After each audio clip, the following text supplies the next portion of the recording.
जी आज आए, कल नोटिस, सिर्फ नोटिस उनको लेना है पुलिस से, और नोटिस लेने के बाद मामला खत्म हो जाएगा आज के लिए। जैसे बोल रहे हैं कि लास्ट टाइम उनके घर पे पुलिस गई थी लेकिन उन्होंने रिसीव नहीं किया। नहीं, ऐसा कोई रिसीव किया नहीं, ये बात गलत है, क्योंकि वो घर पे ही थे।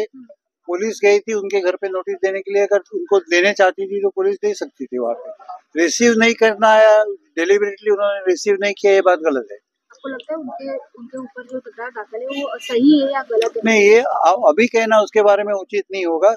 उसके बाद इन्वेस्टिगेशन चलेगी, फिर चार्जशीट फाइल होगा, और सही है या गलत है या बेबुनियाद है, इसका स्टेज बाद में आएगा। आगे की भूमिका क्या रहेगी? कुछ नहीं, अभी आगे की भूमिका उनको लेनी है। इन्वेस्टिगेशन चलेगी, चार्जशीट फाइल होगी, और उसके बाद आगे की भूमिका वो डिसाइड करेंगे।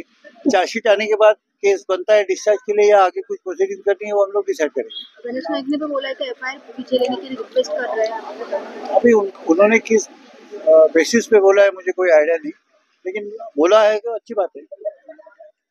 महाराष्ट्र नवनिर्माण सेना जनहित रक्षक विभाग याचे अध्यक्ष श्री किशोर शिंदे साहेब यांच्या नेतृत्वाखाली आज मुंबईतून, नवी मुंबईतून आणि संपूर्ण महाराष्ट्रातून वकील वर्ग इथे आलेले आहेत अमित साहेबांची बाजू मांडायला नेहरू पोलीस स्टेशन मध्ये।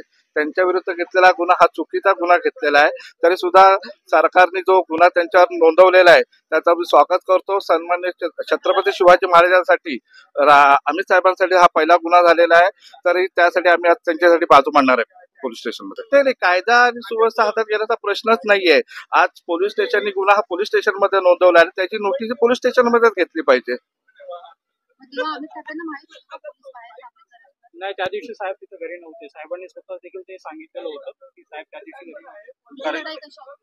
पुढची रणनीती आम्ही तुम्हाला नंतरच डिस्क्लोज करू की आज फक्त नोटीस घेऊ, साहेबांचं स्टेटमेंट रेकॉर्ड करण्यात येईल आणि त्यानंतर पुढची रणनीती ठरवण्यात येईल।